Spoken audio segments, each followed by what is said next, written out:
Hello friends, जय Jagannath. Sasmita कुक्सपर्ट channel आउ गोटे नुआ रेसिपी सहित आपण मानक अनेक अनेक स्वागत करुच्ची। जो मैंने मूला शाग बा मूला खाइबा भल पाते नहीं ए वीडियोटी को निश्चय थरे देखंतु। आशा करुच्ची आपण मानक निश्चय भल लागिबो। तो वीडियोटी को पूरा देखंतु। वीडियोटी भल लागिले लाइक करिवे, शेयर करिवे और कमेंट माध्यम रे निश्चय जणाइबे। आउ जदि मो चैनल को सब्सक्राइब करना ताहले प्लीज सब्सक्राइब करनेबे। ताले डेरी न करी वीडियोटी आरंभ करिबा। तो ये देखो मु गोटे बिड़ा मूला नहीं जाइए, पूरा फ्रेश मूला अच्छी और गोटे बिड़ा मूलार आमर 4टी मूला रही देखूँ और 100 ग्राम मु बादाम नहीं। तो ये रेसिपी आपण मैंने जितेबाला भी बनइबे फ्रेश मूला ही नेबे।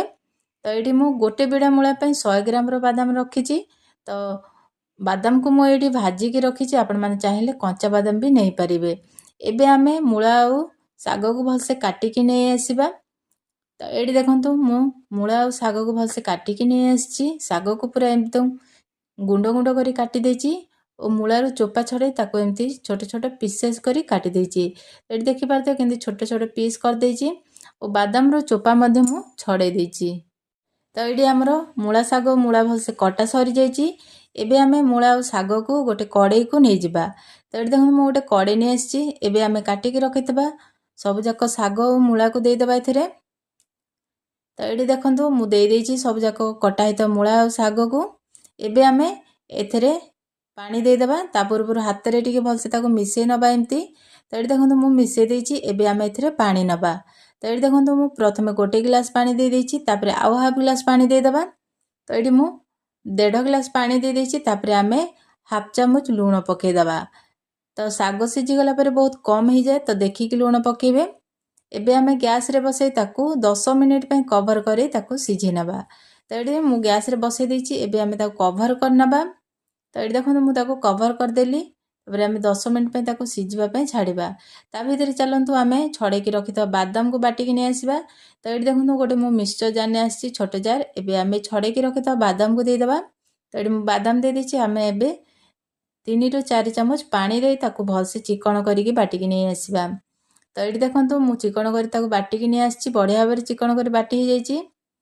एबे हमर 10 मिनिट भी हो गलानी। देखि नबा हमर शाग भलसे सिझिछि कि नाही। तो ये देखो मु कवर खोलुची। तो कवर खोलला परे देखंतु शाग भलसे सिझी जाइछि, मूला मध्य भलसे सिझी जाइछि, हाथ को बहुत नरम लागुची।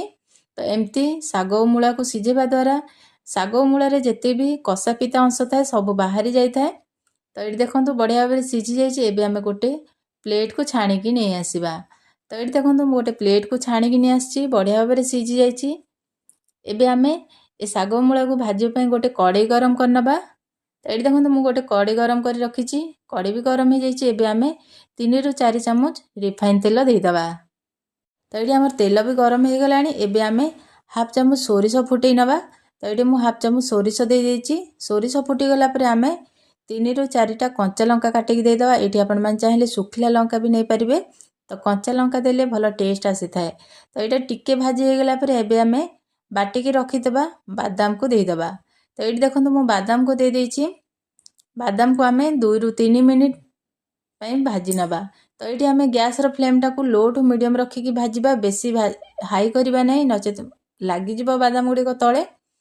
तो ये हमर हो जाइए। एबे आमे अल्प टिके पानी दे ताकू आउ गोटे मिनिट पे ताकू भलसे टिके गोळई नबा। तो ये आमे बादाम को बेसी भाजीबा नहीं। बादाम हमर आगुरु भजा हितला। यदि कंचा बादाम हेतांता ताकू आउ टिके भाजी थांते। तो ये हो जाइए। एबे आमे सिझे की रखितबा मूला और शाग को दे देबा। तापर आमे अल्प टिके लूण पके देबा। आमे आगुरु लूण पकेथिले तो देखिकी लूण पकेबे। तापर आमे ताकू एमती भलसे टिके ताकू गोळई नबा। तो ये देखंतु एमती ताकू भलसे दे ताकू टिके गोळई नेबे। एठी हमर गैस रो फ्लेम टाकू लो टू मीडियम रखिबे, हाई करिवे नहीं। तो ये देखंतु हो जाइछि। एबे आमे ताकू गोटे मिनिट पे कवर करी ताकू सिझिबा पे छाड़ीबा। तो ये गोटे मिनिट हो जाइछि। एबे कवर खोल नबा। तो ये देखंतु बढ़िया भाबरे शाग मूला भाजी जाइछि। बढ़िया बास्ना आसुछि, बादाम बास्ना। एमती ताकू खोला रे ही 2 ରୁ 3 मिनिट पे ताकू टिके भलसे भाजी नबा, पूरा सुखिला हबा जाए। तो ये देखंतु हमर 2 ରୁ 3 मिनिट हो गलानी। शाग भी भलसे भाजी हो गलानी।